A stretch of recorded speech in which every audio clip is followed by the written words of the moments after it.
pranašus ir liudytojus.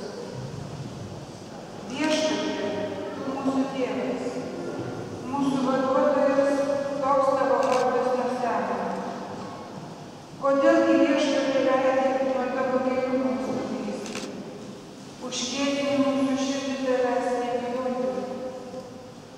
Sugrįžk dėliai savo tavimi dėl genčių, kurios tavoji nuosavybė.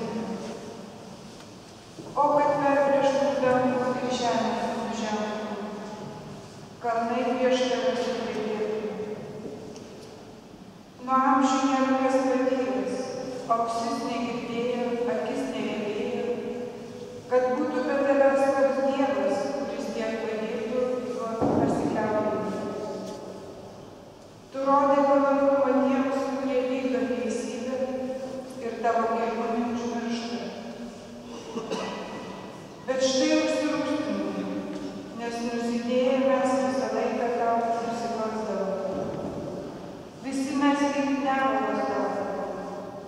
Visas mūsų teisumas lyg suterštas kurvis. Visi mes nuvydę į lapą ir mūsų galė tartum vėjas mus neša. Nėra kas šauktųsi tavo vardu, kas stengtųsi tvirtai tavęs laikytis.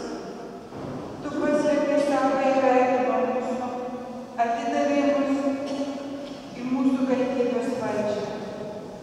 Ir vis dėlto Viešpatie, tu mūsų Dievas. Mes esame molis, o tu mūsų puolis. Visi mes darbas tavo drono. Tai Dievo žodis.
Šventojo apaštalo Pauliaus pirmojo laiško korintiečiams. Broliai, malonė ir ramybė jums nuo Dievo Tėvo ir Viešpaties Jėzaus Kristaus. Aš nuolat už jus dėkoju Dievui, kad dėl Jėzaus Kristaus Dievas suteikė jums savo malonę. Per jį jūs patikėjote visų kuo, visokių Dievo žodžiu ir pažinimu. Ir Kristaus liudijimas jūsų tarpe tapo tvirtas. Todėl jums nestinga jokios malonės dovanos, belaukiant, kad atsireikš mūsų Viešpaties Jėzaus Kristus. Ir jis stiprins jūs iki galo, kad išliktumėte